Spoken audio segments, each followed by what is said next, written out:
Welcome to qnawire. Hello everyone.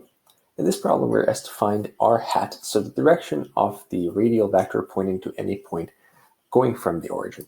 So in general, what's going to happen is that you go to some point over here in your coordinate system, and that point is going to be a given distance r away from the origin, and it's going to close an angle of theta with the x-axis. Now, the magnitude you can find by the Pythagorean theorem, because the point has coordinates x and y, which essentially means go and travel x amount of distance on the x-axis and a y amount of distance on the y-axis. And so here you're going to have a right-handed triangle, and so whose sides are going to be x and y. And so the hypotenuse is going to be the square root of the square of those sides. So r is going to be the square root of your x coordinate squared plus your y coordinate squared. Also, the magnitude of the x component or the x coordinate is going to be, given that you know the distance away from the origin and the angle, can be found by using the cosine and the sine relations. So the x component is going to be r times cos theta. That's the same as x.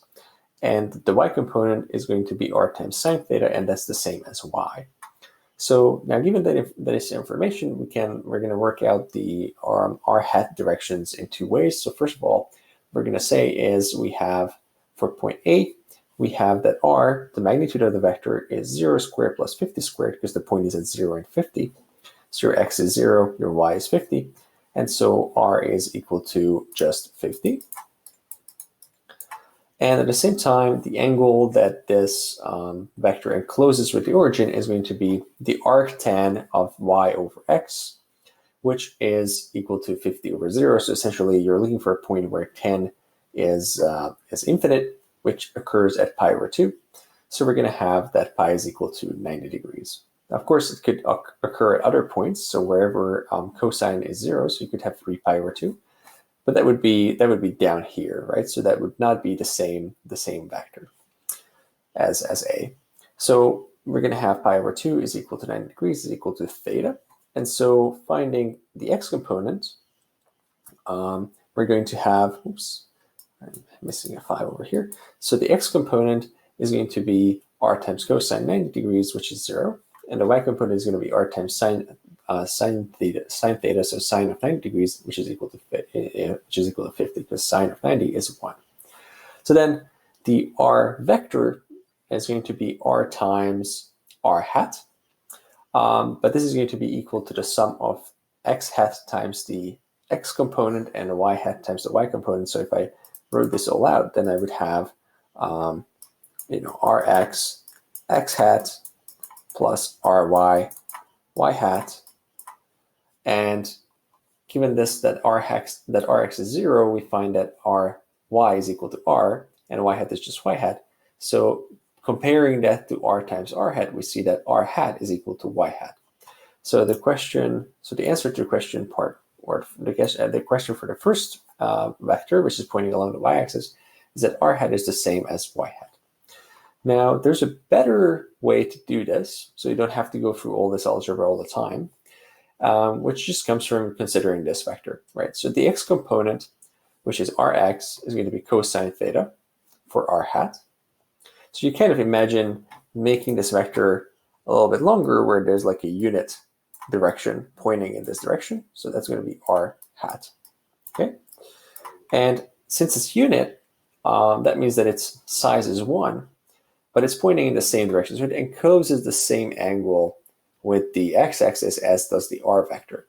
So what that means then is the r hat vector is the combination of its x component, which is cosine theta, pointing in the x hat direction, plus sine theta pointing in the y hat direction. So now we can just pretty much plug in. We can do just find the angle. Once we find the angle, we can just put that into this formula, and then we find what r hat is. This is going to be a bit trickier for point C, because here the right-handed triangle is not the one it's not in the first quadrant, but in the second one. So they're going to have to use a little trick there, but we'll see that in a minute. So for B, we have that the angle is the arctan of 50 over 50, because the point is at 50, 50. So y is 50 and x is 50. And so taking the arctan of that, we get 45 degrees. And putting it into our formula over here, we find that cosine 45 is 1 over root 2, sine 45 is also 1 over root 2. So r hat is equal to 1 over square root of 2 x hat plus 1 over root 2 y hat. Now for part C, so part C is a bit tricky, right? So if I kind of look at this point, then I have a right-handed triangle over here enclosed with the y-axis. And so I can find the angle as being the one away from the y-axis as opposed to the x-axis now. So if I call that angle theta c, then my x component is going to be the side opposite to the angle, and the y component is going to be the one adjacent to the angle. So then things turn around a little bit, and so then I don't have to worry about the minus on this 25 because I'm looking in the second quadrant anyway, so I can just say that this side is 25 and this side is 75. Okay, so then if I now look at the tangent of this angle, so tan theta c, that would be the opposite, so the x component, 25, over the adjacent, which is 75. So I would have tan theta c is equal to 25 over 75. And taking the arctan of that, we find that theta c is equal to the arctan of 25 over 75, which is 1 over 3. And so this is equal to 18.43 degrees. But then the total angle that this vector encloses with so this total angle theta would be theta c plus 90 degrees. So that's equal to 108.43 degrees. And again, then afterwards, putting that into our formula for r hat, we find that cosine of 108.43 degrees is minus 0.32. And the sine of 108.43 degrees is 0.95. And so r hat, in this case, turns out to be minus 0.32 x hat plus 0.95 in the y hat direction.